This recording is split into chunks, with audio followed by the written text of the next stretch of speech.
Sean. How you doing? Hi, Jesse. How you doing?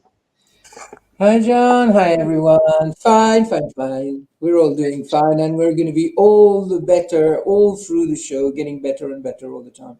Definitely, definitely. Hello to everyone that's coming on already. I can see you there. If you want to say hello, please do so. And it's the first time we're posting live to Parapost as well. Yeah, welcome everyone to Parapost. And yes, Jesse, how have you been? I hope everything's been well. Well, can you see my tan, everybody? I'm all tan. We've had sunshine here. I'm looking absolutely gorgeous. That's it. And everything is fine, yes? How about your end? Yeah, I mean, today best weather we've had, so makes me happy. You can actually get things done and do things. Um, so yeah, it's definitely cheers everybody up.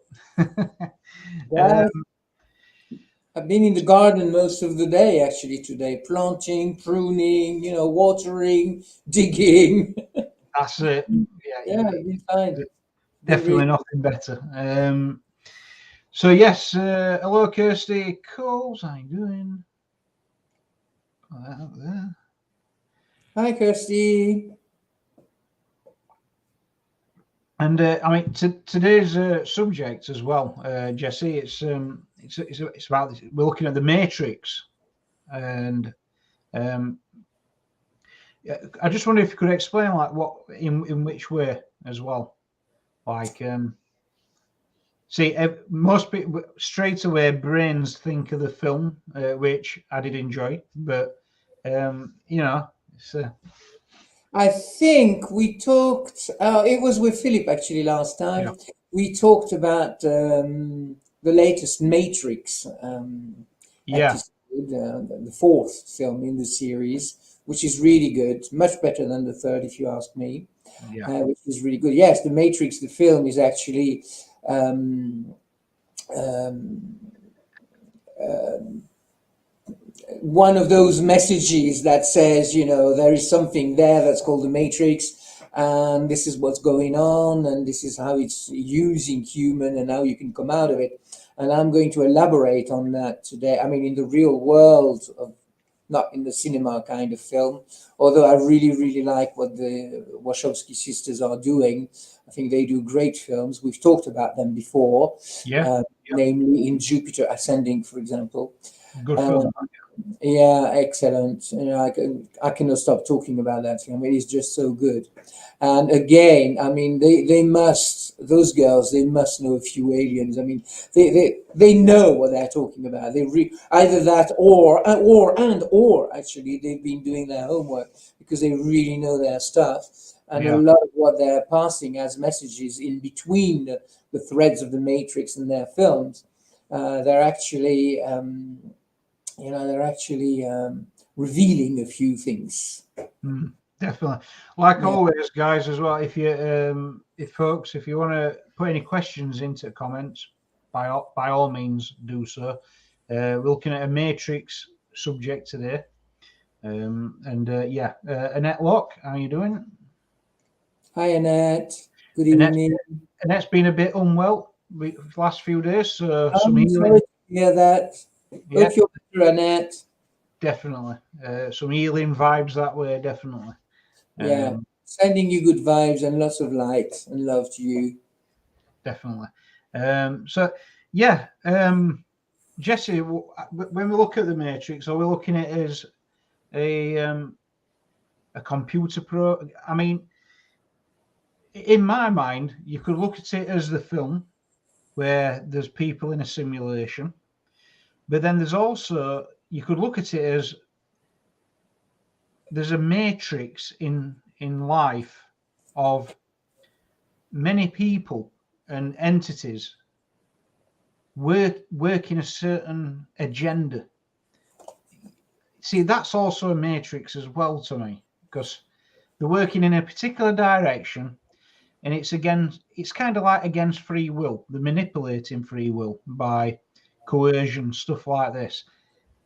all those things. I mean, I suppose a matrix in effect is doing the same thing, you know, like a simulation, like film, where they see someone going about the free will and they're like, wow, could do with not letting that happen. So put a diversion in, a coercion, or something, and derail them from what they're doing. So it's like, it's a really interesting subject to me. Yeah. And we have. Oh, glad to hear that, Annette. Glad to hear you're better. Keep up the good work. Definitely. You know, there are some whistleblowers out there, not always heard, by the way, but talking about the matrix.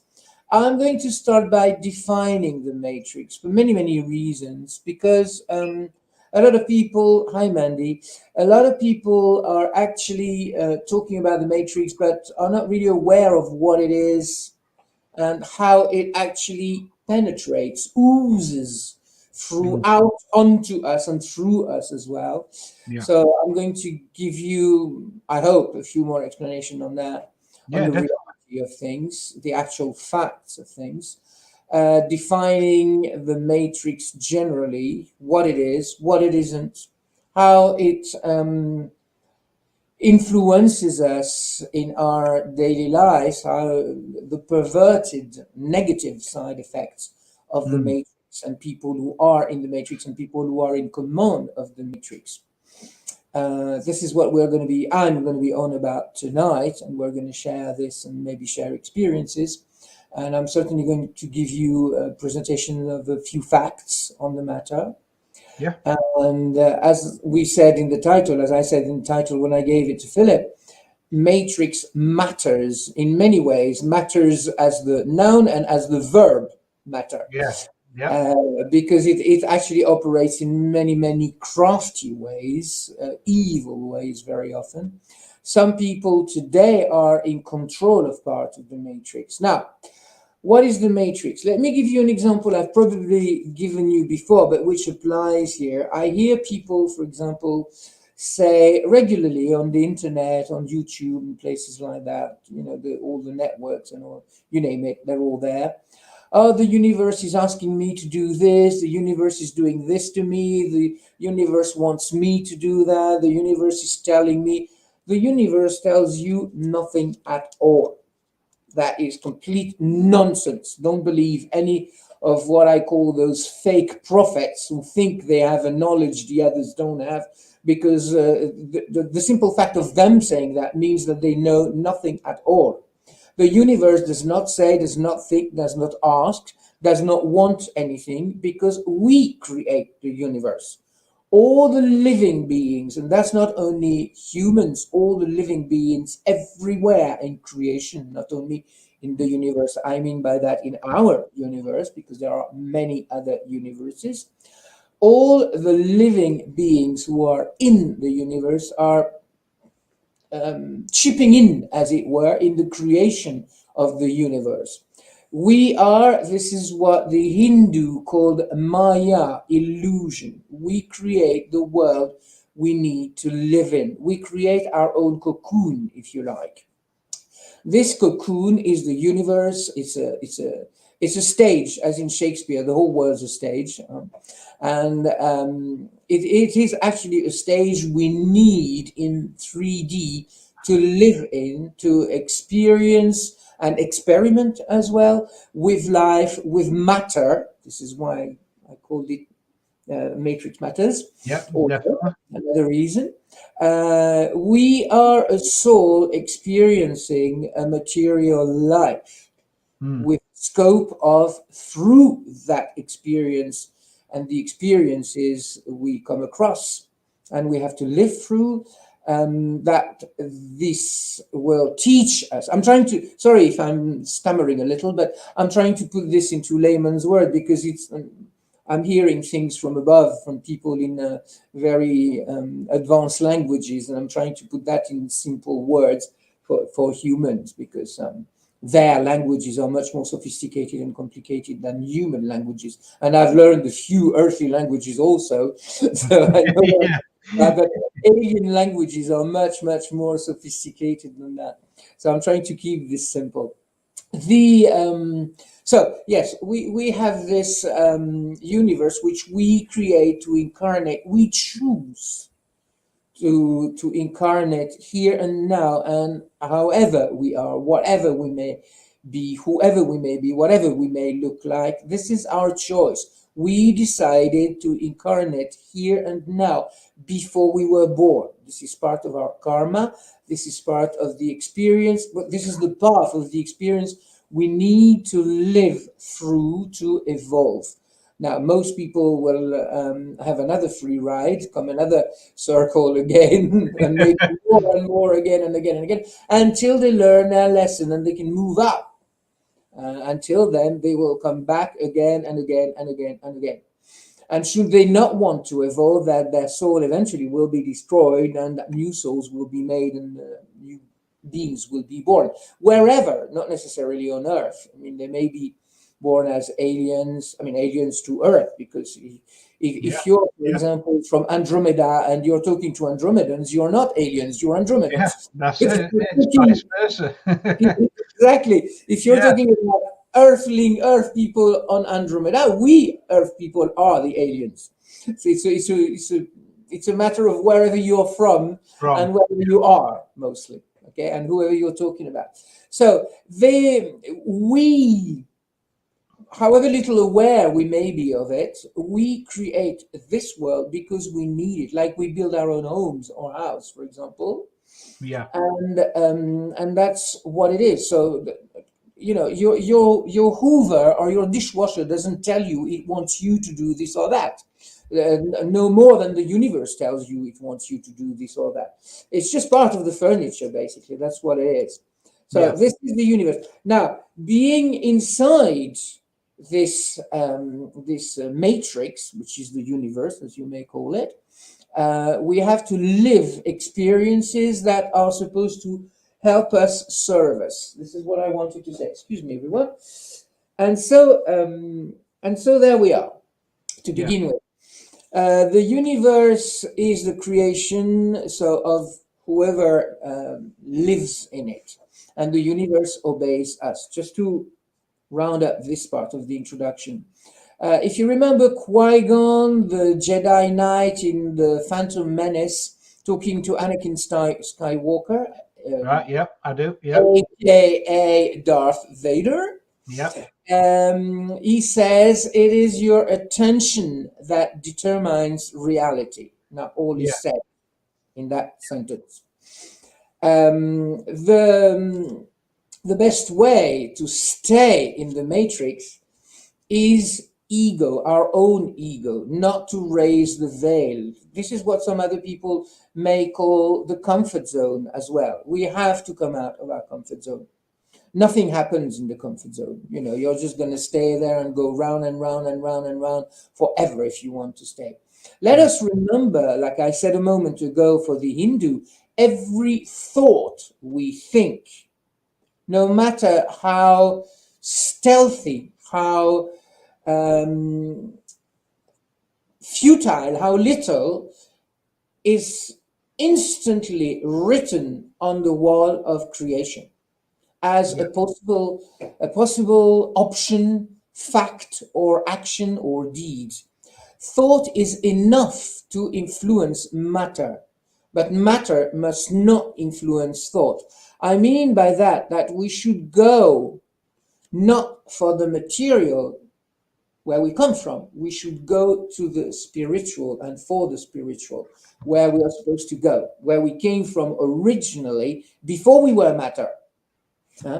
In the beginning was a word, he said in the Bible. So the word is sound, and the word said, "Let there be light," which means that the sound, when it is condensed, becomes light. Yeah. And then the light, when it is condensed again, becomes matter. So here we come with our matrix and our bodies and etc. I hope I'm being clear. Yeah, because I know what you mean with that, because they did that with light. They put its photons together at really fast speeds, and it created material. And they were like, well, how can that be? Because photons are not material; they've got no mass. but this no mass creates mass. And at the time, it totally baffled them, and I don't think they quite understand it still. But it's very interesting, and it's just like you said. Also, with that, there's creative thoughts, and then there's the opposite, which like addictions and things like that. You're listening to your matter in effect, aren't you? Like your physical urges in effect, that kind of thing. It's all down to concentrating things. If Yeah. you maybe some of you will have heard, or all of you will have heard of the French alchemist Nicolas Flamel. Yep. Alchemy's work is to boil. Let me say something clever here. Is to boil metals. Yep. And through boiling the metal, they condensate and lose the bad matter, the toxic things that are in there, until the metal is boiled so much and so often that it becomes pure gold. Gold, This yeah. is the work of alchemists. This is what we're trying to do here. So originally, there was something before creation, before the Big Bang, if you like to put it in simple words. And this something changed. I will develop that in another show. I've promised, and I will do it. Yeah. But not tonight.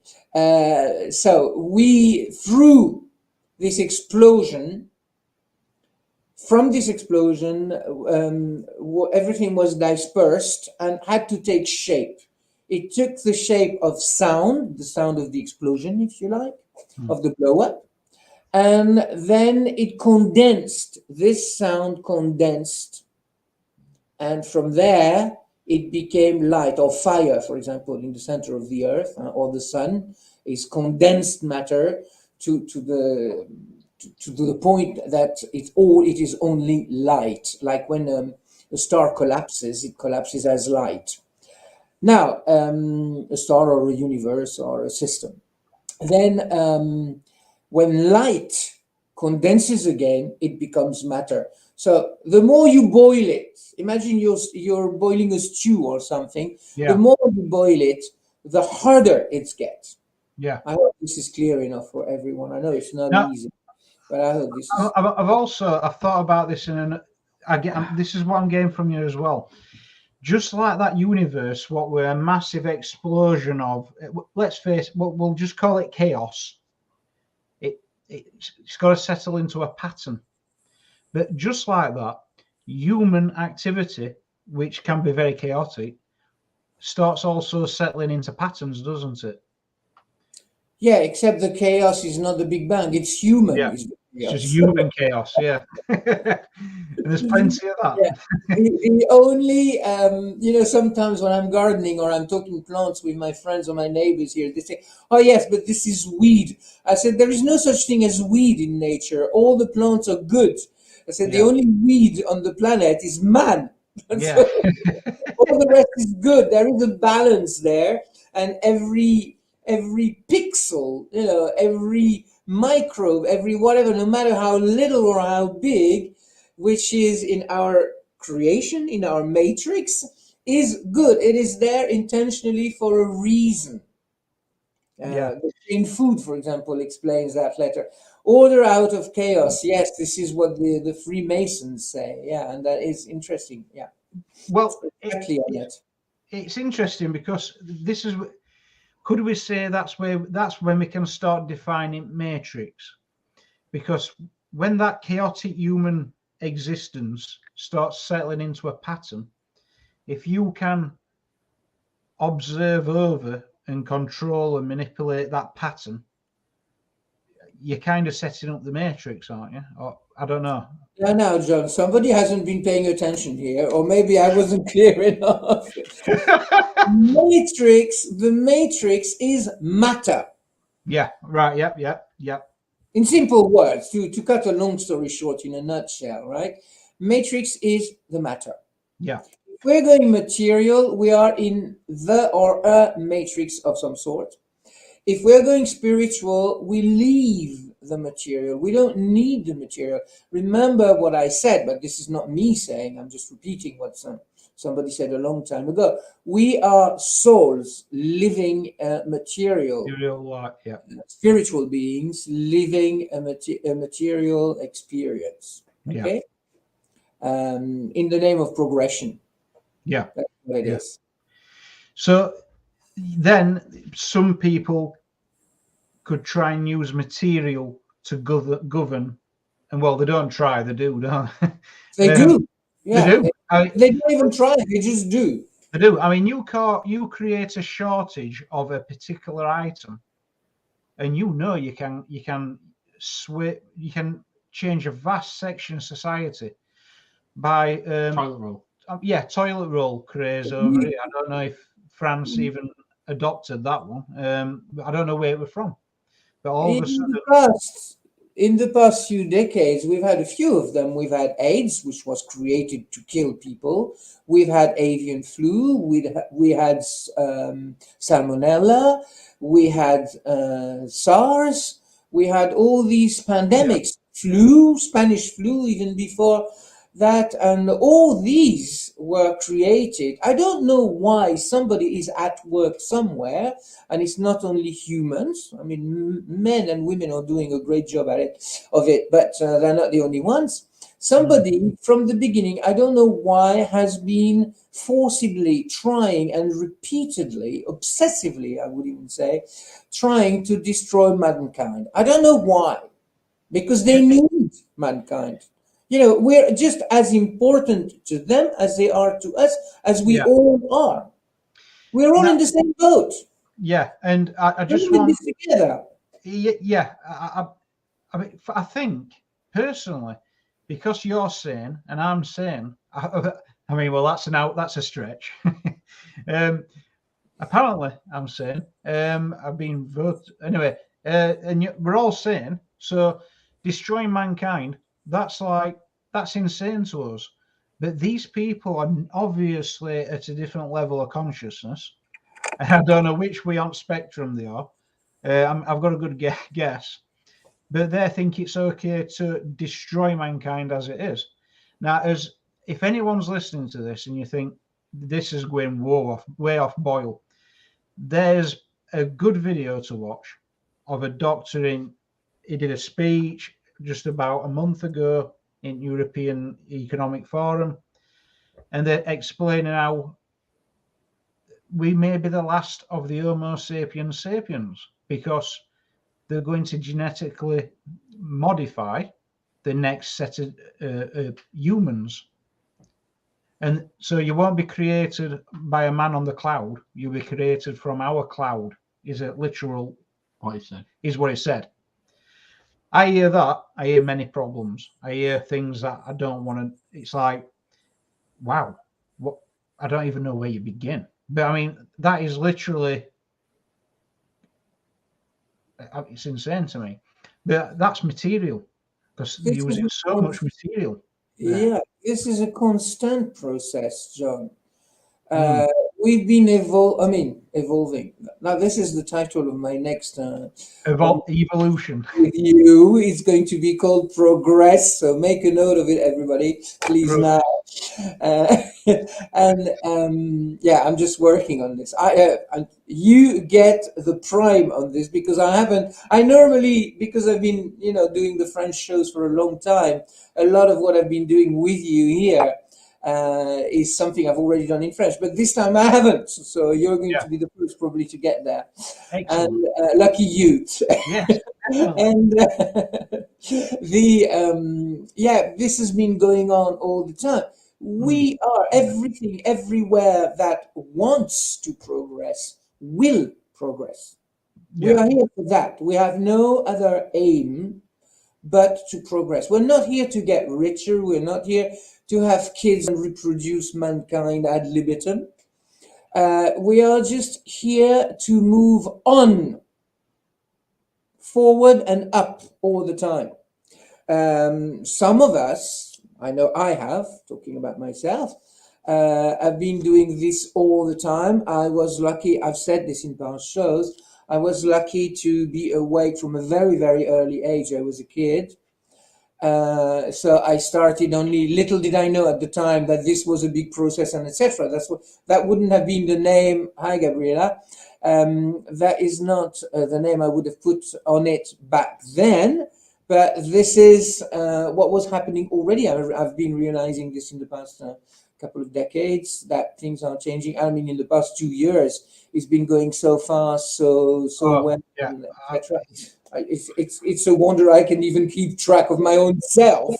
Same, yeah, and Now, that's also a technique, isn't it? Because it's a lot of material things occurring in one go, and it's bound to try and sway people away from certain paths and thoughts and progression as well. It's slow progression down in people as an individual, maybe. it's Yeah. yes, it's fine for most people so long as they see the material change and progress. And this is what I'm going to talk about in my next show when I do the progress show. But in fact, it's not the material that needs to progress. We don't need a new phone. We don't need a new car. We don't need a new clothes, for example. I mean, so long as we don't wear them out. I mean, do we need clothes altogether? Is the first question. Some people, you know, I've been walking this earth for millions of years without clothes, and not the less happy for it. You know, they're just as happy as anybody else. But I mean, we live in a society where we're supposed to not show our body too much, at least in some places, etc., etc. But we're supposed to let go of ourselves, of our ego, of our possessions, of our ego. Yes, I've said it. Yeah. Yeah. So long as we're in there, we're in the matrix. Because this is the matrix. Yeah. The matrix is somebody. sorry, it's cold in it.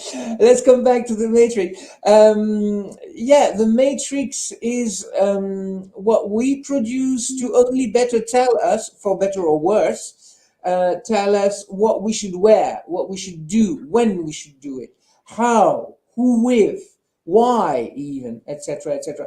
I'm going to give you a few more examples, unless you want to say a couple more things, John, there. But I'm going to give you a few examples.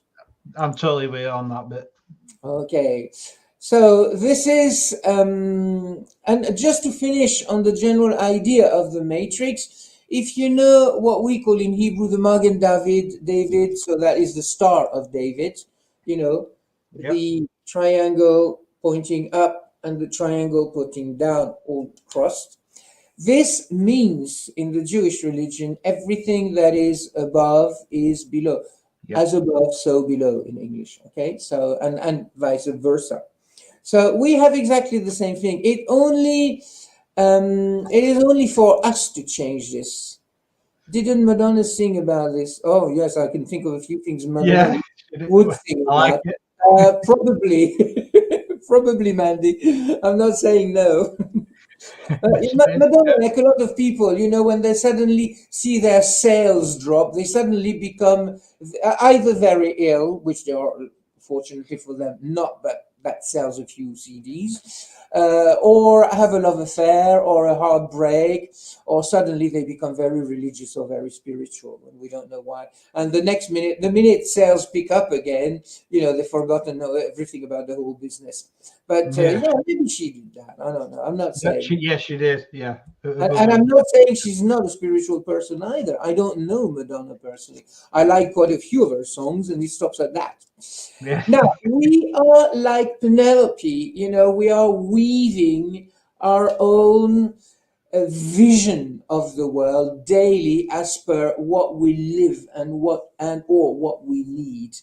That is why I never, when I give reading, you know, when I give a reading, I never really go into the future. I can take a context. People will call me, for example, one of my sisters called me and she said, oh, you know, we may have to sell the house. What do you think? We got an offer, and what do you think? Should we sell? Should we stay, etc.? So I say, okay, I have this answer for you, which I gave her, but I never go, for example, will I find love or this or that? This is not my business. This is not what I'm here for. I don't believe this is what people are here for either, to be honest. Yeah, I understand what you're saying with that. Yeah, Yes, everybody. yeah, And then the other main reason why I don't go much into the future and as little as possible is that we are the builders, the designers and the builders of the matrix. So we can change any time at the drop of a hat. In a heartbeat, we can change if we want to. I've changed many, many times. I'm not going to tell you my life story now, but I've already given you a few snapshots of it. But I've yeah, changed my life over many, many times. I've had to really redesign, rethink, and redesign my whole life together because this is part of evolution. Only at the time, I wouldn't have called it that. But I realize now that I needed to do that to evolve.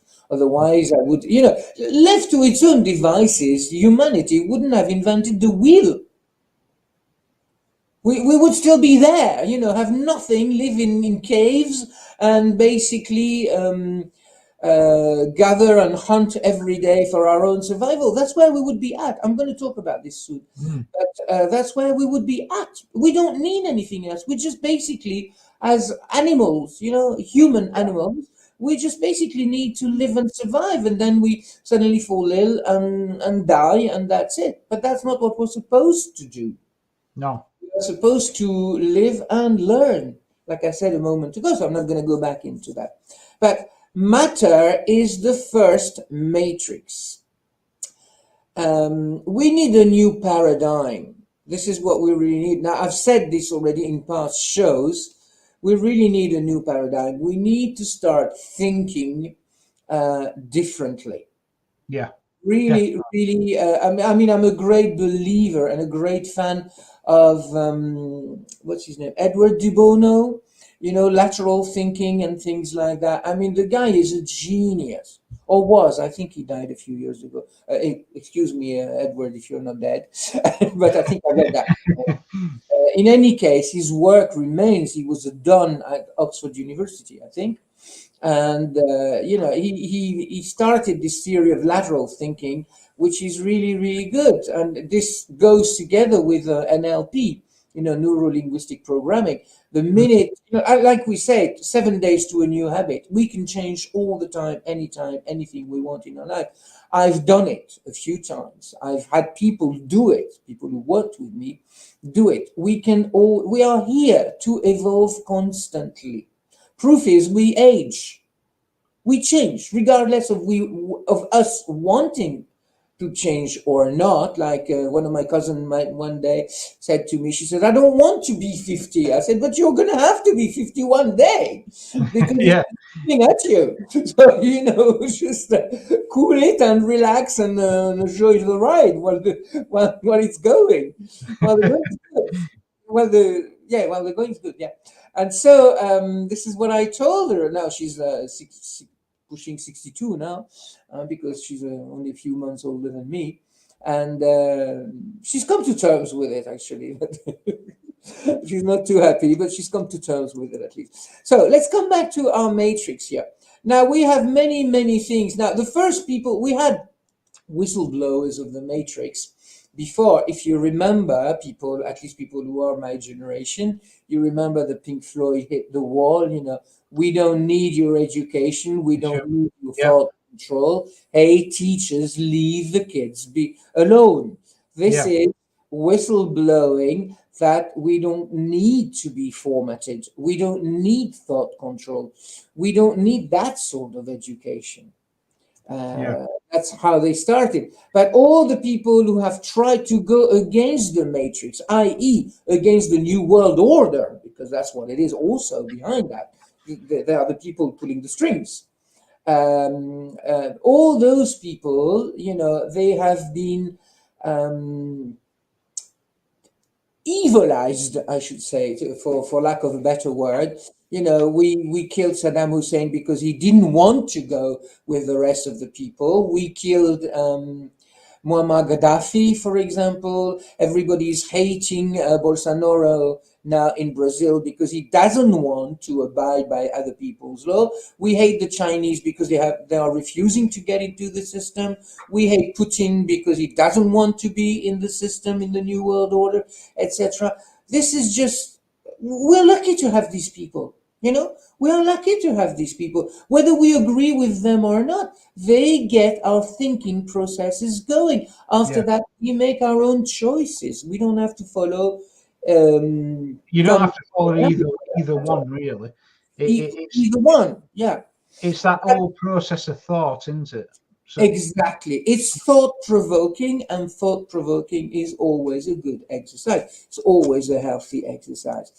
So that was just to quote a few people. Now, let me go back to, yes, what I wanted to say is tonight, where I'm going to be talking about how the matrix is present over running all our processes in everyday life with our own consent. We are happy. I mean, not me, but a lot of people are happy to be, like I said, to stay in the comfort zone and etc. Now, these people, thanks, Gabriela. These people are there to have us rule our lives. We know a few people now. We have been manipulated very, very much more in the past 4 decades. Everything started at the beginning of the 80s. I couldn't pinpoint it to anything in particular at the time. All I remember was suddenly in 1981, I don't know why, I realized something had changed. It was bothering me and things were radically different. All of a sudden, a new day had come. Yeah. Something else was there. Now we know what it is. Mandy, you say secondary schools are further. All the schools, Mandy, if it was only secondary schools, all the schools in most of the world, we are being manipulated. We are not told the truth in the news, in the media, etc., because we're supposed to stay blind with the veil pulled down over our eyes. And waking is about lifting that veil and becoming conscious and becoming aware of what's going on. We were supposed to have, from the 80s, they said, oh yes, it's a new world now. We're going to get so much more for our money, for our knowledge, for our government, etc., etc. In fact, everything turned for the worse, not for the better, turned for the worse. The diversity we were supposed to get, in fact, the next thing we knew, we were in globalization. Yes, Mandy, but it's not your fault. It was 19. I was born in 81 too. Maybe, what we call ignorance is bliss. Maybe people who didn't know what the world was like before, maybe they live all the happier for it. I don't know. But all I know is I was born in 1960, so I was 21 already back then. Now, let's have a look at some of the key agents, I should say, as I like to call them, of Matrix on Earth. Traditions and culture are big promoters of the Matrix. When French President Nicolas Sarkozy came into mandate about 12 years ago now, his first reaction, he said, why do the Arab kids walking the street dress like the Arabs 4 generations before them back in the desert? They should be dressed like French people, going around in t-shirts, jeans, and whatever people were wearing at the time, pretty much like what we're wearing today. They're all, you look at them walking down the road and you think they're back in the desert like 100 years ago. He couldn't understand that. He said they should be, having been here for 4 generations, you shouldn't be able to tell them from the rest of the French population. And yet they are, because people don't change. A lot of politicians think it's called integration. We are integrating. Anybody coming to England is going to become British, hardcore British. Anybody coming to France is going to be hardcore French. Going to America is going to become hardcore Americans. No, And in fact, the Americans, if you listen to them even in films today, they call them, the black Americans call themselves Africans. They're no more Africans than I am an African. You know, they've been there for 200 years, if not longer than that. They are Americans. But this is just a way of talking, of branding themselves. And they claim they have a culture which in fact they haven't, because the Africans from Africa don't have that culture at all. It's like the American native Indians, as they're called in the US today. You know, you go there and you see a show and you go to their tribe, they have lost their traditions. What they're showing you that is supposed to be native Indian is not native Indian, because they haven't been living in native Indian culture for over a century. Now that culture has gone because they didn't keep it up. When I talk about North African kids, for example, in France, they keep their traditions going. They are in the matrix of their own culture. Now, Native American Indians did not stay in the matrix of their own culture. They became or were forced to become Americans, wasps, as it were, if you like, white Americans. White Anglo-Saxon Protestant American, they were formatted to live like that. They may look Native American, they may look Indian, they may speak Navajo, Hopi, or whatever language they had, and which sadly has mostly disappeared for most of them today. But today they are just Americans. That is what they are.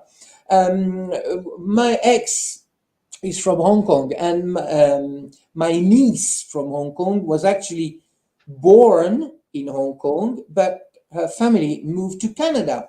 And one day they said, oh, but somebody told her, but you're not a Canadian. She said, I know I'm not a Canadian, I'm a Chinese. You know, because the only Canadians are Inuits, she said to them.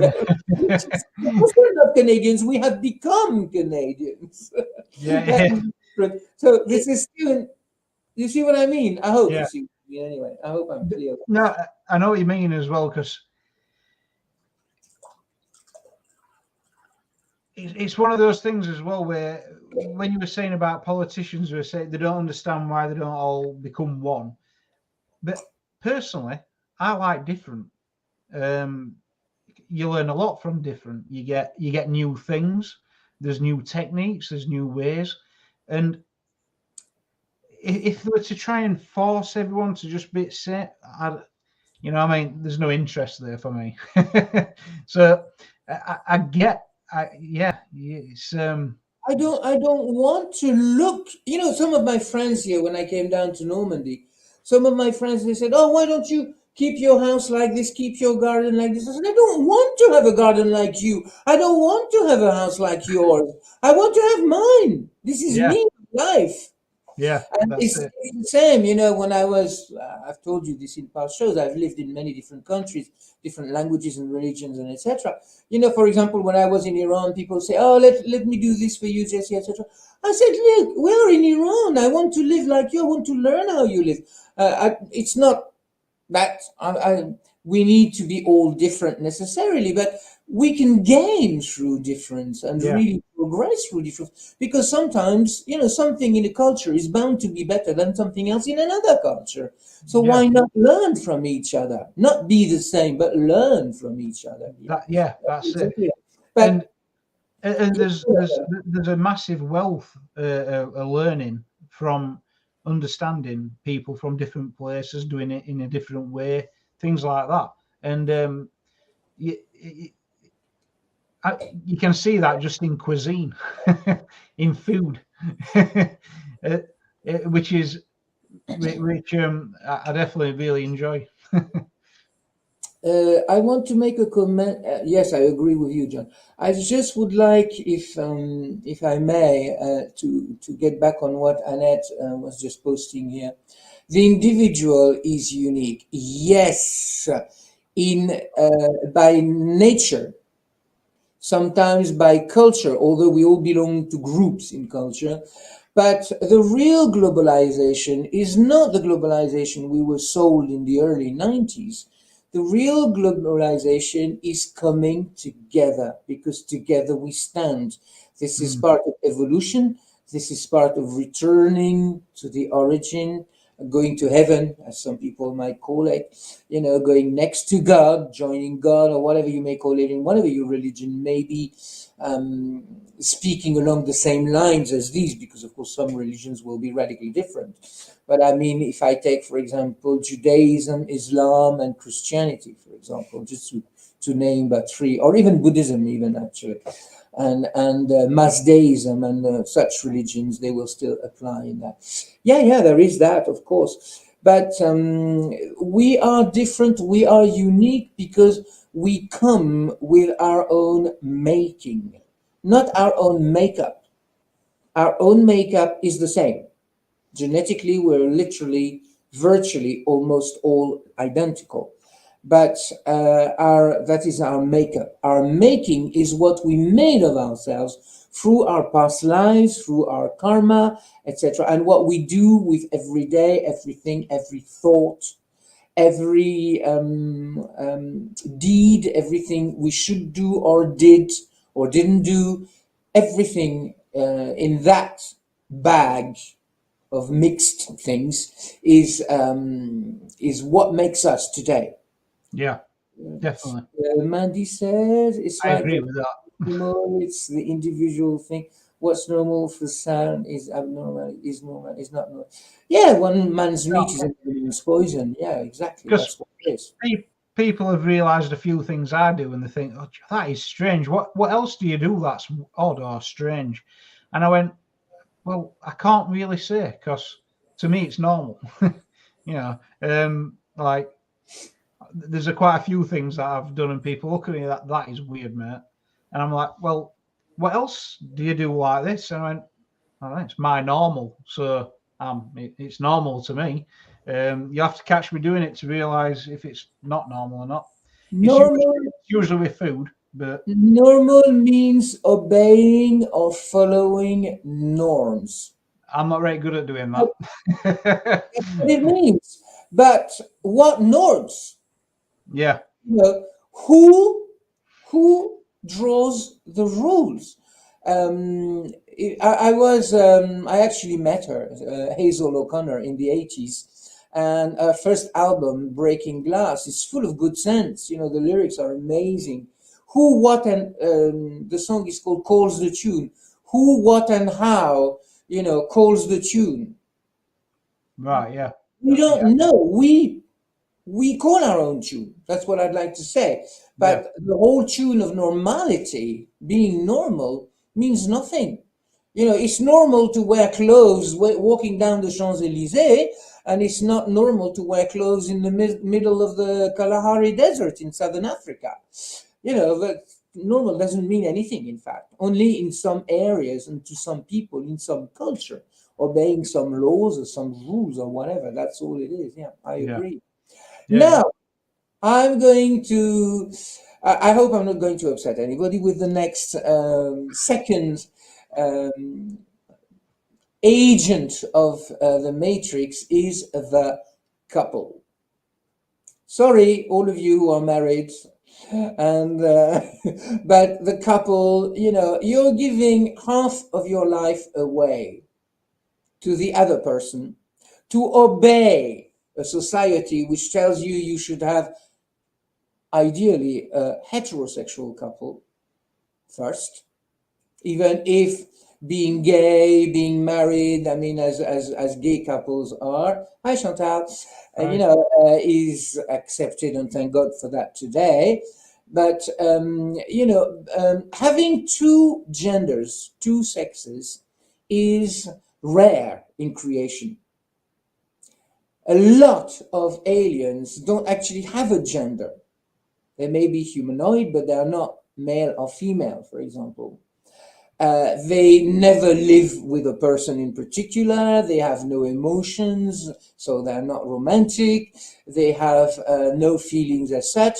They're just living together because that is their system, and they have evolved to grow out of that and to be free, while at the same time being connected to others as a general system, but not to one person. I mean, even if we may, for example, get a divorce and live with somebody else and have children, they don't have children because they don't reproduce, they clone beings.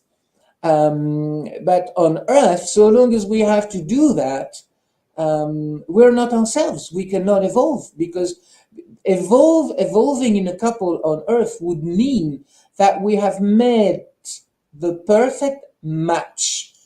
That person, whoever he or she may be with us, whoever we may be, yes, maybe. What if, though? That's what's right Whoever, for you, Mandy. yeah, whoever we may be and whoever we may be with, should we choose to live with one person? Because in some cultures, people live with, a man will live with several women, or a woman with several men, for example. That doesn't happen in most of the rest of the creation. People, they meet when they need to meet. If they want to have sex, if they're sexed beings, then they have sex with whoever, whenever, wherever, and they just enjoy the ride, and they may stay together or not, or have other partners. And I'm going to sound really perverted here to some people, but that's how they live. We're not designed to be like this. This is really human, earthly things, to together. All the tales we are told about romance, especially for women, for example, knight in shining armor, and etc. Well, this is all very beautiful in literature, but it doesn't make much sense at the end of the day. Why do more than 50% of marriages end up sooner than later in divorces anyway? If we were supposed to be together, why do we keep divorcing all the time everywhere in the world? So that doesn't make much sense. Now, of course, some people will be very happy together, but to be really together in a couple, it would mean that we should evolve, each of us, both alone and together. It doesn't happen. I mean, I was in human resources for most of my career here, and training, and most of the time, somebody told me, "Oh yes, I had a good opportunity of a job." For example, one of them in Germany, but my wife wouldn't want to go there, so I didn't go. So I missed out on all the opportunity, and all the family. I mean, the wife missed out as well, and the kids, because that meant more money, and who knows? I mean, I'm not a big promoter of money or etc. But I mean, of course, if you have more money, you necessarily should live a more comfortable life, with more enjoyment, maybe a better education for your kids or whatever, and all that, all the trimmings. But this didn't happen, or it was sometimes the other way around. Or this girl, I have a friend, actually, a woman, not a friend, sorry, a client, a woman client. She had an opportunity working for a very, very big Japanese international company with a good job. She's a manager. And she said, "Oh, I had a good opportunity of moving to the US. And before that, I had to spend so this is in France, in Paris. And before that, I had to spend, I don't remember whether it was 6 or 12 months in Sweden." Wonderful. I mean, I would have jumped at half the chance. She didn't go because she met a new boyfriend and she thought things were going to work out with him. So she stayed. She stayed. She didn't get the job, of course, because she didn't want to go, and our relationship didn't work out either. So she lost everything out of it. So she didn't evolve. This is why I'm saying the couple, is a prison. It's a guilt-edged prison, but it is a prison of sorts, because we're not free. We have to. One day I asked my aunt. I was 50, so it was just over 10 years ago, and I asked my aunt. My aunt was like my second mother. She and her husband fought like cat and dog all their life. I thought they would never stay together. And my aunt died in her husband's arms. One morning, she had cancer. She died in his arms. They never split. My parents never argued, and they divorced when they were 50. And they never argued. Yeah. I don't know why or how. Of course, I wasn't there with them all the time.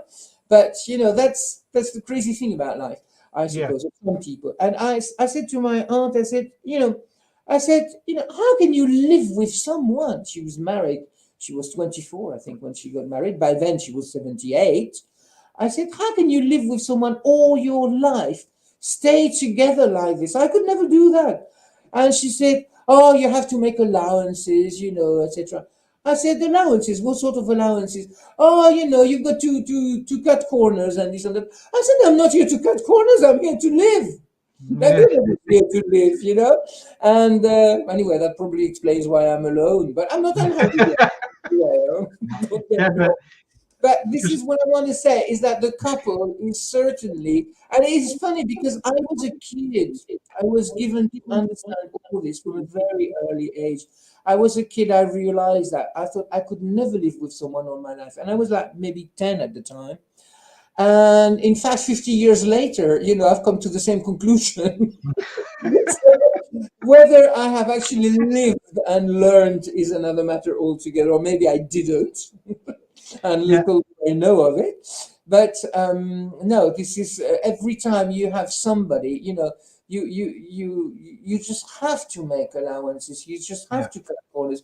You just have to say, okay, I'm not going to do this because she or he or they, no matter what system you live in, will not accept this, or I cannot do this, or I'm going to lose him or her or them. It doesn't work. It cannot work. You shouldn't have to choose. Yeah. We should only have to choose for our progress, not for our regression.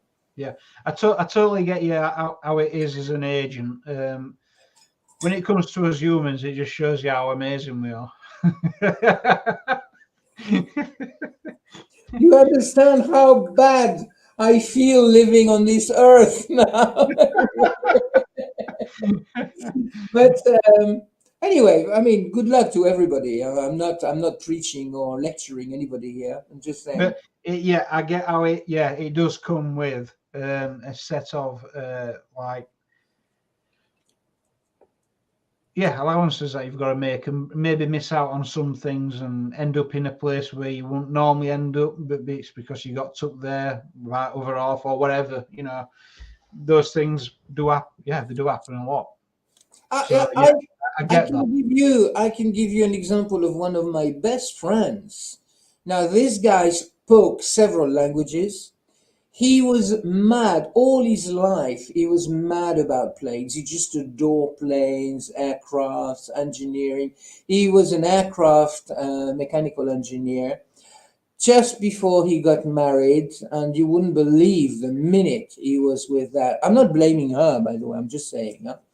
The minute he was with that woman, everything had to change. He's been a bus driver for the rest of his life now, a London bus driver. Yeah,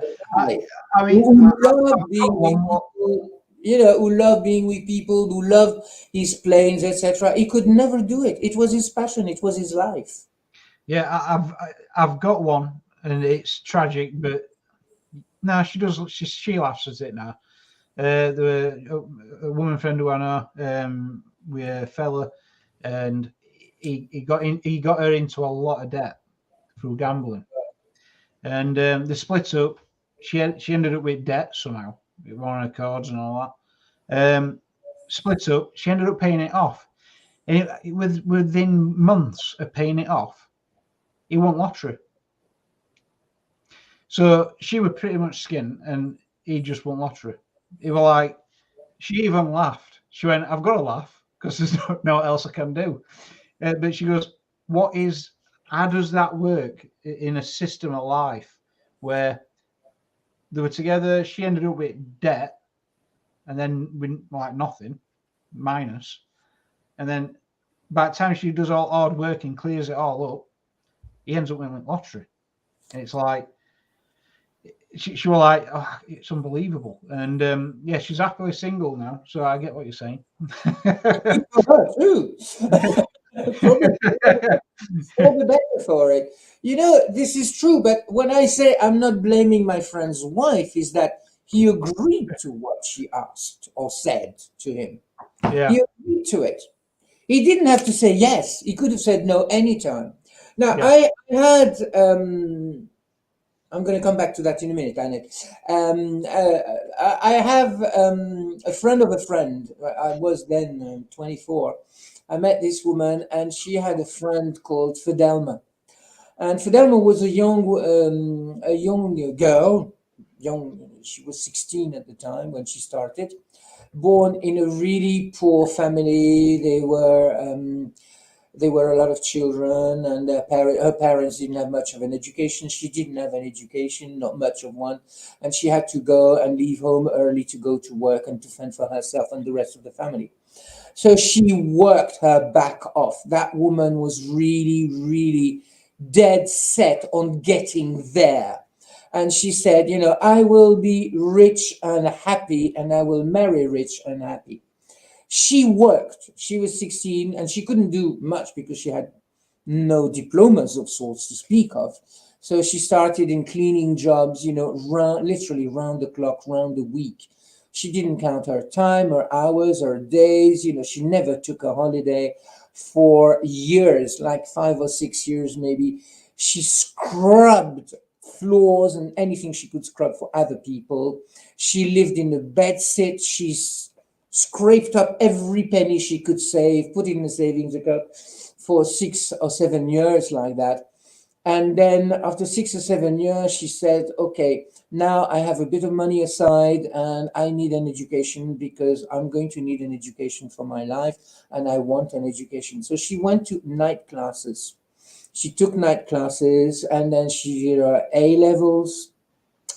And then she went to, what's it called, Open University. And she started really learning about things, about languages, about culture, about history, about literature. But she did that in the night because she was still working and saving money and working, on her hands and knees, scrubbing floors and doing cleaning jobs and etc. And then after like 12 years of this, she had her first degree and she was really happy. She had progress. She had worked really hard. And both ways, actually, both for university and for her keeps, for her money and everything. She saved a bit of money, and she said, "Okay, now I've got to halfway. I mean, I'm saying halfway to paradise, but halfway up her agenda, as it were." And she said, "Now I can take a little time for myself." And I can start learning about fashion to look really good, do a little sport to tone up, etc., which she started doing, but she still worked like a dog. And then after another 3 or 4 years of that, she had quite a bit of money saved because she literally didn't spend anything. She was still in her bedsit. And she said, okay, now I can really let myself go. She was almost 30 by then. And she said, I really need to meet somebody, a man, and start a family. And so she started dressing up really nice, doing her hair, her nails, and etc. when she was going out, going to those expensive clubs. And she met somebody who was a rich man. And she was really happy, and they started a happy family, and etc. But she worked like a dog, day and night, her education, her physique, her health, her money and everything, and she got there. So we can all do it. Yeah. This Fidelma, really good way of doing things. yeah, she had, she had a guideline which she set her own self, Yeah. her own guidelines, and she got there eventually. We can all do it. We can all do it. Definitely. Like I said a moment ago, I changed my life over many, many times, but we can all do it. We can all get there if we try. Yeah, definitely. And I just want to say hello to Brian from Parapost Network. I don't know you, Parapost Network, but you're welcome. Yes. What was the message again, John? No, it was Brian from Parapost. How you doing? And I get what you're saying with that. With hard work, like you've got an intention and visualization, and then a plan, and then a deed to carry it on. Then, to carry it through, then you get results. Exactly, John. She was in the matrix from the beginning to end, but she changed. Life is like you're walking through a hall of mirrors. Which mirror are you going to look yourself in? And what are you going to do with that picture? Do you like it? Do you want to change it? Do you want to keep it? Do you need to change it? Yeah. Have you got what it takes to change it? We do, but no. Very often, we all have what it takes because we've got the potential from the beginning. But only a lot of people just give up on themselves. I had people, I told you I was in training most of my life. I said, you've all got it in you. They said, oh, with you I can do it, Jesse. I said, no, you cannot do it with me. You can do it alone. Only I'm showing you and I'm telling you how you can do it. That is the only difference. And Yeah. if you should follow my advice, take my advice and follow my advice, then you will get wherever you want to go. And Mm. sometimes people, I mean, I had adults, people who were old enough to be my parents sometimes were my clients. And they said, "Oh, Jesse, I didn't prepare my whatever I had set to them for them to do for the next week because I met them on a weekly basis." And it said, "You're going to tell me off." I said, "Oh, no, no, no, I'm not going to tell you off." I said, "I'm not here to tell you off." I said, "To be honest, I couldn't care less whether you do it or not. You are coming here of your own will. You are paying me to come here." And I said, "And you're asking me for help. I'm giving you all the help, coaching, and guidance I can. Now, if you won't do the job, this is not my problem. You're not my son. You're not my partner in life. You're not my boss." I said, "I'm no one to you, and you're no one to me. This is your own business you're running. You're not running my business. You're running your own business, your life, not Mm. mine. I'm doing it." Yeah. So when it comes to looking at this matrix, I mean, one thing I think we've highlighted, you've highlighted what we've got to watch out for is obstacles to your own obstacles in where your own personal progression. That's probably number one thing, really, isn't it? You've got to where's The, those obstacles coming from, that kind of thing. the obstacles we come across are the obstacles we call on. Yeah, yeah, We we beckon those obstacles, as it were. There are people, I always said that all my working life, there are people who come with problems, and I'm not a person who comes with problems, who has problems. Naturally, I have some problems, like, the guy next door, but I have solutions. yeah, yeah. I was just about to say Don't look at the problems, look at the the solution. potential Yeah, solutions, because this is what you need. If you keep looking at your problem, it's like, you're walking through a field, and suddenly right in front of you there's a cow pat. You can step in it or go around it. It's your choice. Christ, yeah. My granddad was like that. Don't come to me with a problem. Give me a solution. That is literally it. He don't want to know your problems. He wants to hear your solution. It's simple as that. And yeah, Some kind of people, that's how he did things, really. Yeah. I mean, healing as well. And, I was forcibly, when I was younger, trying to heal anybody. Hi, Irene. Nice to see you back. I was trying to forcibly heal anybody I came across. And then one day I realized, I thought, oh, but there are people here who don't want to heal. Mm. They need their illness, they need their condition, they need their disease, because it's like they're walking stick. If they don't have it, they will not walk. Look at old people, "Oh, how are you today?" "Oh, I've got pains in my back, my head isn't too well, and my sight is going down." They need that. They have no other topic of conversation. If they don't have health problems, they have nothing to say. They have Yeah, nothing. it's like when someone, when someone says That is talks their about matrix. yeah, when someone talks about luck, it's like, well, if I didn't have bad luck, I'd have no luck at all. That kind of a thing. Yeah, if I ain't got bad luck, I'll have no luck. So Exactly. so yeah, yeah, yeah. I totally get you with that. And We we create. Remember, everybody, or anybody who's joining us now, for example, we create our own luck.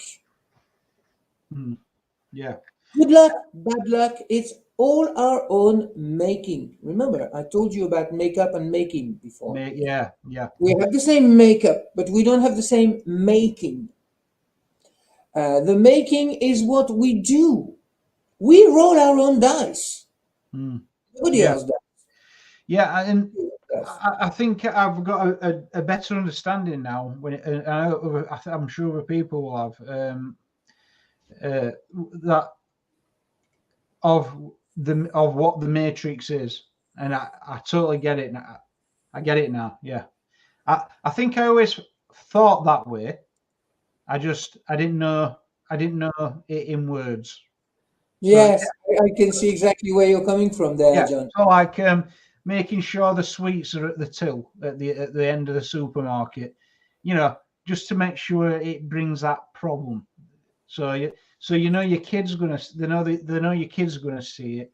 It's gonna create holy hell, and they'll Exactly. most probably get the way. And it's like, yeah, and that's not all. I mean, some of the so if you don't mind me asking, then there's there seems to be a bit like some kind of, I don't like using evil, negative. There seems to be a negative like matrix sometimes where it's solely there for you to like be like a vampire to take away from you constantly. It's like so yeah, like I mean that which sweets at supermarket till. I believe they did something to stop that, didn't they, over here at one point? Sugar tax. Well, I mean, like they tried to urge shops to get rid of sweets near till near end. Oh, right. So you'd have to literally choose to go down the sweet aisle to pick them up. And then there's like advertising. In advertising, they use every trick in book. They use logos, symbols, um, all sorts of mind conditioning techniques just for advertising and sales techniques as well. There's a lot going off there. Well, I've got bad news for you there, John, because the whole supermarket is a mouse trap. Well, yeah, no, I know, Hey, yeah, I know, why do you think, for example, now this is the oldest trick in the book and in the trade. Why do you think the meat is always at the far end of the supermarket? So that you can see all the other things going to the meat and coming yeah, back from the meat, because most people are meat eaters. yeah, yeah, So they it's know, you're just following the path they have laid out for you. If yeah, it was left to the sweets, a couple of sweets at the till, I mean, it's the same everywhere in the world. I've been in supermarkets in many countries now. They're all designed the same now. But it's if it was only the sweets, well, it's up to the parents to say, well, no, okay, look, honey, I'm not going to buy the sweets, and that's it. You're not going to get sweets. But I mean, the whole place is a trap, is a death trap, I should yeah, say. The yeah, whole place, I try and keep away from it, like from the plague. But yes, yes, yes, and there you are, all there, all together. Nobody. I mean, supermarkets now don't want to talk to you. We have a new supermarket here that's reopened. There's no way you can see the manager. In the old days, you could see the manager anywhere, anytime, etc. They would come and talk to you, listen. And I mean, we don't even want to complain. We want to give a suggestion to them. yeah, But he's never available. I mean, I'm going to ask them one day if he actually exists, because we've been trying, three different people. We've been trying to get hold of him, and he's never available. He's never about. That does not exist. Nowhere. There has to be a time where a manager should, if only out of good business practice, listen to his own customers. He doesn't. And now try and talk to, I mean, the worst, another thing of the matrix today is client and customer services. You're talking to robots, recorded messages on a voicemail, and they don't listen to you. They just keep repeating the same thing. You cannot talk to anybody. When you have to talk to people here, it's an overtax number, so you have to pay more for that call on that number, for example, so that just to stop people from calling for and you have to answer a few stupid questions, by pressing this key or that, and then they tell you this is to direct you to the right person, and then when you get to somebody actually talking to you, they don't know who you are or why you're calling, while you've been going through all the motions of pressing all those buttons for nothing, because you're back to switchboard anyway, talking yeah, to yeah, moron who doesn't know, who's been paid there. I mean, for example, when you very often big British companies, I joke with them sometimes when I call Barclays Bank, and I say, "Oh, well, where are you talking to me from today?" We say, "Oh, we're talking to you from Bombay." So I joke with the guys because they're just employed to do that. They don't know any better. They're not paid to do any better. It's not their fault. They're just doing a job. France, for example, most of the time when you talk to people, you know, they say, "Oh, hi, this is John," for example, with an Arabic accent. So you know they're not called John, and they're from an Arabic-speaking country. So they're not in France, in other words. No. And you know they're here in front of the screen, and this screen is hired by an insurance company, a bank, a doctor, this and that, and then the guy or the woman who is in front of the screen, like I am in front of my screen now, has a message coming up. You know, you have a call for this company. Together, nobody. So they have to answer 10 questions, for example, for the insurance company. The next call is to the same from somebody else, but to the same person who gets a message. Oh, this is a call from this bank, so you have to give this sort of information to this bank. In fact, you're just talking to puppets. Yeah. Not get anybody, and yet when you ask them questions, they have no answer. You know, it's like in Alien, in space, no one can hear you scream because nobody's there. They're just robots. Yeah. No. Yeah. I totally. Yeah. I'll be honest with you. Yeah, it's been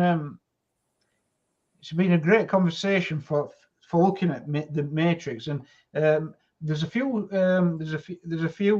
comments I can't see. I know it's just come up, and but I think Mandy caught Mandy's and she said, yeah, very interesting chat tonight. Yeah, thanks, Mandy.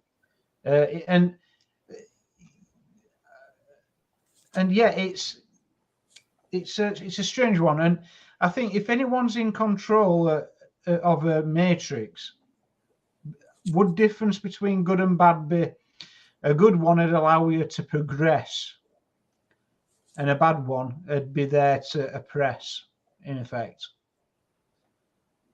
So, you mean like a good one or a bad one? A good Matrix and a bad Matrix? yeah. The Matrix isn't supposed to be either good or bad. I mean, like when humans get involved, because we know that there's a lot of humans behind the Matrixes, you know, we encounter in life, like, you know, there's in so different many ways, like, so a good system would allow you to progress and help get rid of barriers and obstacles and things like that. Where a bad one would mostly trying to oppress you down a certain path, kind of thing. The Matrix, John, is what we make it. We can come out of it time. We can come out of it anytime through evolution. It's not supposed to be good or bad. It is only what we make it. Like I told you, for example, in couples and one getting a job offer, either the wife or the husband, a good job offer somewhere else, and they have to move, and they won't go because the other one doesn't want to go. It's the same with people who stay together in a bad couple, that relationship that is not working out, and they have this love and hate relationship, and the kids have to put up with the parents' nonsense, and they see the parents fighting like cats and dogs all the time, and etc. This is the Matrix in a negative way. These people are not going to come out of the Matrix. They're playing the game of the Matrix. They're actually feeding and fueling their own Matrix. The idea is to say, well, look, okay, we were in love, for example, you know, sometime 10 years ago, we were in love. We decided we would start something together. We evolved or devolved even, or one of us did and one of us didn't, yeah. And it's not working out, or it's not working out anymore. Yeah. And we should part as friends, if only for the kids' sake. So at least they don't see their parents fight, because they will repeat this process. We are teaching our kids to live through our own actions, our own life. So the kids will find it normal to fight with their partners once they come of age to get married and etc. Because this is what they saw at home all the time: broken homes and broken relationships and not working. You know, we should grow up, really grow up, and get out of this system. Well, I said so. I've been saying something like this for the last few weeks. When you look at how adults go about things, especially in political arena and that kind of thing, when you look how they go about things, they're worse than kids. They literally are worse than kids in some things they do. And So yeah, I get what you're saying. You look at things and you think, why can't you just grow up on these matters, certain matters, and you see them quite a lot, and you think they are literally worse than kids on how they're going about things. And literally, I don't think kids would see see things as a problem where they're finding problems, that kind of thing. It's crazy, really, on some of them things. So yeah, I totally get you on that. Most of what we learn at home is parrot fashion. Yeah. We just think it is normal to shout to our husband or wife or partner or companion because our parents did that. Yeah, I get you. I've been in relationships like this with past partners. I said, don't shout at me. I'm not shouting at you. But people are like that. So I had to go, or they had to go, because I don't want to live like this. There is always, I've just fallen out with somebody who thought he was a friend. And I said, no, you have stepped over the line. I told you, I do not want people to be arrogant or aggressive with me, to start shouting, to start, etc. And then you come back and you apologize, and you will apologize again in a million years if we're still in touch. I don't want this relationship. Go now. Because I don't want to talk to you. And I stopped talking. He continued talking. I didn't listen. I just did as if he wasn't there. Yeah. Because the more you talk, the more you feed the fire. You're just fueling the conversation. Because if you're talking to somebody who doesn't answer you, well, sooner or later you're bound to stop talking and move on, or go away, or whatever, do something else. But so long as you're talking, even if only for the sake of the argument, because that person, maybe they just love to hear their own voice or something. Maybe they just want to prove you, or they will die trying to prove you that they are right and you are wrong, because this is what happens in bad couples and divorces and etc. My ex-wife to be is exactly that sort of. I said, look, let's be adults about this. We cannot get on. It's not working out. Move on to something else. Hopefully a happier relationship. And I will move on to a happier relationship, i.e. with my own self, because at least I will be in peace. Yeah? But that is all. But some people will just not take no for an answer. They just take no notice. They will just continue. So one of them, of us, whoever we are or they are, has to stop the talking and just take no notice and not answer. Yeah. So if answer, even if it is a fight, even if it is a disagreement, the other one will continue. When I was younger and less experienced, of course, I thought, okay, I will try and be pedagogical about this, and then something good will come out of this, because we will come to an understanding, if only an understanding that we're not going to be together anymore for whatever reason that is not working out. But no, it doesn't work like that, because people are not like that. They still, down in the lower densities, and it's like a moth, trying to get through the glass of your window pane. Not understanding that it's not going to work. You're not going to go through. These people are just like that. They are in that state. I explained this in one of my French shows recently. And there was a lady there who was a client. She did a karmic regression with me. And she said, Jesse, I was so happy when I listened to you talk about this. I understood. This made my situation clear. I called my boyfriend and told him I was breaking up with him. I was leaving him after the show. He didn't understand. I said, why did you do that? She said, I wasn't in a working relationship. Why should I continue? It wasn't good for me. It probably wasn't good for him. We were just hanging on, but it was not working. So she said, I called him. I understood what was wrong with me and why I was trying to do that and why I was dependent on him and on that sort of a rotten relationship. So I called him and I said, look, this is it. This is what's not working. I don't want it anymore. Yeah. No, yeah, it's I totally, yeah. I've got a lot of what makes sense from this as well. So Yeah. Yeah. Matrix of the couple, John. Yep. That's it. The matrix of the couple. Now, another terrible element of the matrix is the television. Oh, right. Yeah. You Yeah. have Definitely. these programs that are supposed to be entertainment. My God, they are appalling. They are of bad quality. Quizzes, and all these sort of games. You never learn anything from quizzes, and half the answers are wrong, actually. I had a client in Paris. I said, a woman, and I said, what does she talked about her boyfriend. I said, oh, what does your boyfriend do?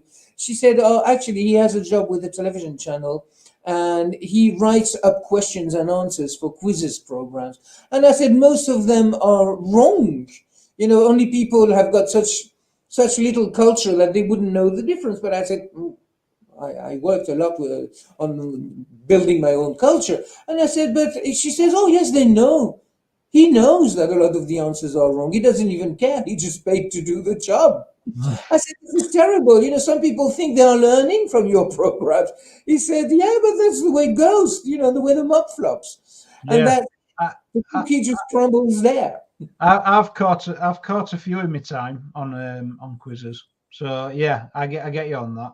Yeah, you get these terrible programs, like reality TV and all those programs, sitcoms, for example, where you have these recorded laughters. They are really horrible. Oh, I think they're really irritating. As though we were too stupid to know that this is funny and now we may laugh. It's supposed. I know a comedian. She's just a stand-up comedian, and she stops and waits for people to laugh, and people stop and laugh.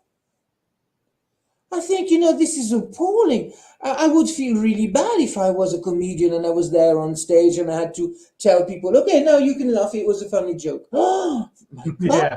How bad can you be to get to that level? That woman is a very, very famous comedian. She's been going stand-up comedian. She's been going for 30 years, and people love her. Morons who watch our programs. And this is the Matrix. People will not miss one of those shows. Yeah, I know. Yeah, I get you on that because I mean, I watch a lot of TV, not TV. There's things that I like to watch. I kind of like pick them out. I mean, you've suggested a few yourself, and yeah, I've gone and watched them, and it's mostly movies, things like that. I really like them kind of things, but when it comes to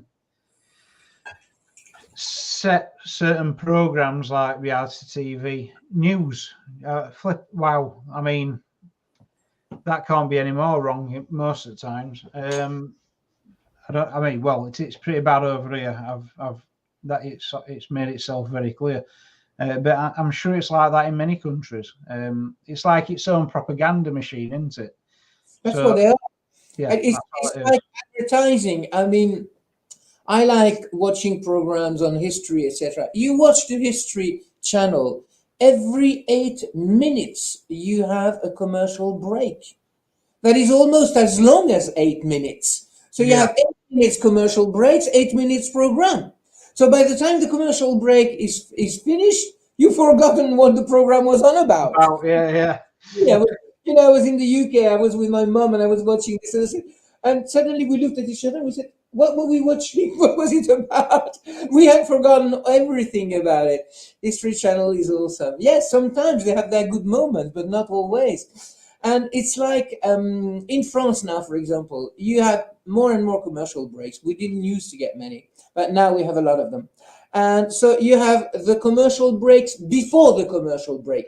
Then you have the commercial breaks with all the adverts. They are already advertisements, by the way. Yeah. Then we get the official commercial breaks, which are more advertisements. And then we have the commercial breaks after the commercial break. So, in fact, you have the commercial break that lasts almost a quarter of an hour in the middle of the show several times. And, there was this people talking one day about television, and they said, I was at home with my wife. It was a young couple. They were watching a film on television, and suddenly the commercial break started, and then they were so fed up with the commercial breaks in their living room trying to watch, hoping they would sometime at some stage go back to the program. They went to the kitchen and made themselves a drink. They forgot about the TV. They talked for 2 hours in the kitchen in the end. This is what happened. I watched. I don't have. When I'm in Paris, I don't have a television. I haven't had a television for donkey's years. And before that, I didn't even really have one for many different places I lived in. Most places, I didn't even have a television. But here in this house I'm in now, which was one of my mother's houses, and she had a television here. My mother had Alzheimer's, so she watched television a lot. And although she was a radio fan originally, much than television, but so there is a television here, and I watch films when they let me, when there are no commercial breaks, and I watch some documentaries. The rest of the time, I can't be bothered. There is just nothing to watch on. It's enough to see the, for example, the the name escapes me now. The when they advertise for those other programs in between programs, and you think, oh my God, some people really watch these. There are people who are low enough to watch this, who have a low enough consideration of themselves, because for me this is just an insult to intelligence anyway, to come down to watching this rubbish on television. Honestly, I don't want it. I have no time for this. I really have no time. No, definitely, and it's good. It's good. When it comes to what you were saying at the beginning, universe, not really asking you to do anything, that kind of thing. Yeah. I just wondering, for instance, like the next chat we do, would you be looking at the creator chat maybe, or is that something you're still working on? Can you elaborate on that a little? Yeah, the thing before the Big Bang kind of thing. Because that is a very interesting one as well, isn't it? Okay, I see where you're coming from. Okay, and what you're getting at. I have, the good news is I'm actually designing a show to explain all this. Oh, right. Okay. Yeah. The bad news is the show is going to be in Italian, but I'm going to do an English version of it. And this is also, in fact, what I'm working on in my new book, which is called already Planet Love, and explaining, because of course I've been living and learning a lot of things. I have more and more contact with more and more aliens, and they really do a lot of things for me and with me. So I'm really, really grateful to them. And I'm learning a lot from them also. I'm reading like mad. I'm watching lots of things like mad everywhere. And I'm getting messages, like about 10 million messages a day, and IDs, and I have IDs for new programs, new shows, new books. I would just need another 10 or 20 Jessies to work alongside to be able to put this into motion, actually. But the Italian program is definitely coming up. To be honest, I was hoping to get an Italian John and Philip or something of the kind. And then I talked to a lot of Italians, because I don't know whether I told you, but I actually speak Italian. I grew up with it. And so I thought, it would be nice to have an interviewer, because it makes the show much more convivial and maybe interesting. And maybe there are things I might forget, and I wouldn't if somebody else was there to remind me, if only that. But I tried and tried and tried. I looked high and low, left, right, and center. No Italian was interested in doing this. And I know there are people interested in Italy, for example, and Italian speakers. So, and I love Italian, and I wanted to do a show in Italian. So at least one, maybe I'm going to do more. But to keep myself out of mischief. But I will do it alone. I'm going to do it like I do some of my shows, as a conference. I'll just write. I'm writing it out at the moment, And when I have enough material, I will do that. But I will also do it in English and in French, actually. I No, haven't that's brilliant. done French either. And when I've done that, I may do it in other languages as well. Why for, not? for Why not? yeah, for lack of a better idea. But yeah, the idea of Planet Love is just to recap on what was there originally, as best as we know and can tell. And when I mean we, I'm talking about very advanced, highly advanced aliens. And as much as they at least told me, or could tell me, or I could understand from what they told me also. And then, so going just that fraction of a second before the Big Bang, and what we've been going through ever since, and how and why, and what's going to become or should become or come out of us eventually. So that's going to be, it's a very, very long topic. That's why it's going to be a Yeah, book. yeah. The Italian version and the one I may do with you here as well in English is going to be an abridged version of it all, all in a nutshell, which is going to take us about 25 million hours, but as short as we can keep it in one show with the questions. I hope I have answered you, John. If not, just tell me and I will try and elaborate on this a No, little that's more. brilliant. Thanks, Jesse. It's a long process. We have a few questions I haven't answered. Maybe you've still got them somewhere So, from Maggie or... as comments are acting up a bit. Trying to just say there were one that might just be able to scan back up.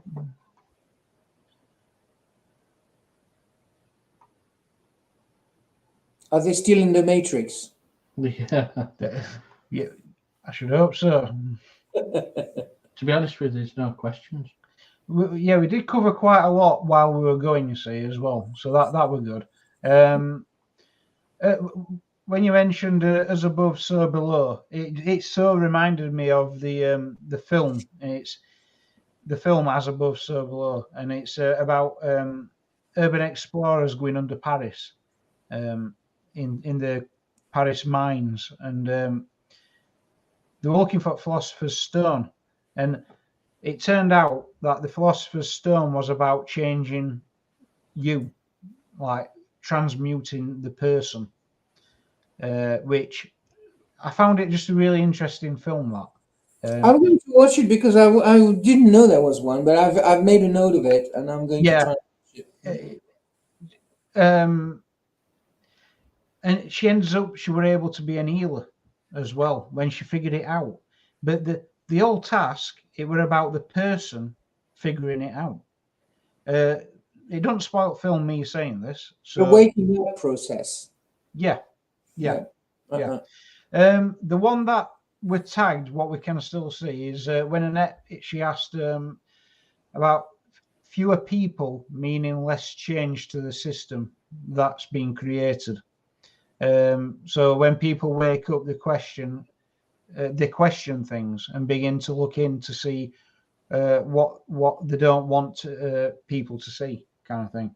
So like it's sometimes like certain humans get behind certain parts of the Matrix, that kind of thing, and then like population sizes and there's a lot of crazy things behind all that, isn't there? In certain aspects. Yeah. The trouble for those people is, in a few words, what comes round goes round. Yeah. The tables will turn and will turn against them.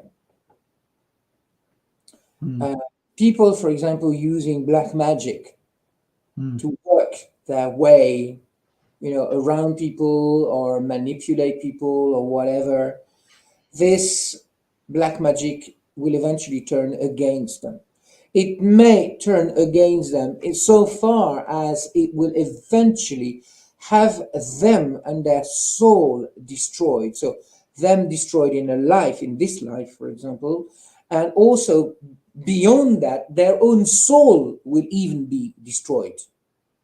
Mm. I know people, I cannot talk about this live here, but I know people it is going to happen to.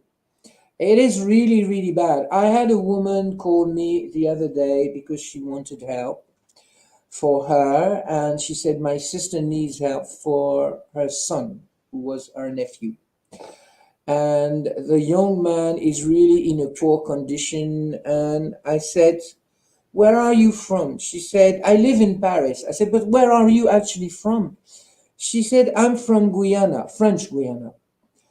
And I said, oh, I don't know French Guyana. I have known people but living in Paris coming from there. But I said, I know people from the Caribbean, like French Caribbean islands. And they always told me there is a lot of black magic, voodoo going around there. I said, is it the same in Guyana? She said, oh, yes. I said, I will tell you why I'm asking you. Because I can feel that your nephew is actually being manipulated. Some black magic has been used onto him. And this is why he's so bad and poorly. And I said, this has been going on for some time and it's continuing. So we need to help him. And I can help you and him get rid of that. So we have to talk. She said, oh, yes, I will pass on the message, etc. And actually her sister, so the mother of that young man, called me and we started doing some work together too. And I heard, because the first woman called me again. I said, have you heard from your nephew? She said, oh, yes, he's much better now. He's getting better and things are changing. I said, we still have work to do. But when his mother calls me again, we will continue the work if she so wishes. But I would only recommend it, of course. I wouldn't like to see my own son in the condition that woman's boy is in, and he's only 16. So I said, when you're 16, you should be more than ever a happy bunny and having a happy life and enjoying life altogether. So we're working on it. Things are progressing, which is really good. No, that's good. Because Definitely. this people are manipulating other people. And I have a French friend who lives in Senegal, and she says, oh my God, in Senegal and in Africa, it's all magic, it's all voodoo, it's all this and that. And I had other people who lived in Africa, white people, who for professional reasons or their parents were working in Africa when they were kids, etc. They told me about a lot of things like this. I said, it's no problem, just tell me if you want, I can help you get rid of that. And I did. For those who wanted to do it, because I said, yes, these people are in the matrix. They want you to stay in the matrix, and they will use hell or waters high to keep you there. And very, very often black magic is there all the time. Yeah. No, yeah. Mm. That's great. Thank you, Jesse. Yeah. No, definitely. And thank you for tonight as well, and this subject. I think it's been very good, and it has been very interesting as well. And thank you for everyone in comments. I'm going to your comments will be there after this video ends, so I'll nip onto that and I'll look through them just to make sure we haven't missed anything. Any that I can remember that we've missed, I'll tag you in, Jesse, for that as well. So yeah, no, it's been very good, that, Jesse. And I try, excuse me, John, I've said this before, of course, but just as a reminder, I always try and keep track of whatever people might comment after the show, or if anybody wishes to contact me because they think I can help them, or they have a question, sorry, they think I have an answer, then of course I will always be there. Some of the people on the show, regular people coming to the show, yeah, definitely, already contacted me, and I've been in touch with them and helped them when I could. So never hesitate, I could always try and help you. And if I cannot help you, I will not sell you anything I cannot do. I will say I cannot do it yet, because I'm learning all the time. But that's it. to a point, I can do certain things, and the rest is left for a later agenda. Definitely, yeah. That's great. Thank you, Jesse, and thank you everyone for having me and for being there. It's always nice. Yeah, definitely. just bear in mind that our next show, which you're not going to miss, of course, stay tuned, is about progress. And tonight, I tried to give you a few examples to just show you that the matrix is everywhere in our life, and we don't have to abide by it, and we can leave it anytime, at least in parts of it, if only that. Next time, I will tell you about progress. Excellent. I've wrote that down as well. So progress next chat. Right said, Fred. John. That's it. Well, thank you very much, Jesse, and thank you everyone. And yeah, definitely, and we'll put up on page when we do next chat. Thank you, everyone. Thank you, Jesse. Cheerio. Stay tuned. Keep well until then and after. Definitely. Thank you. Bye.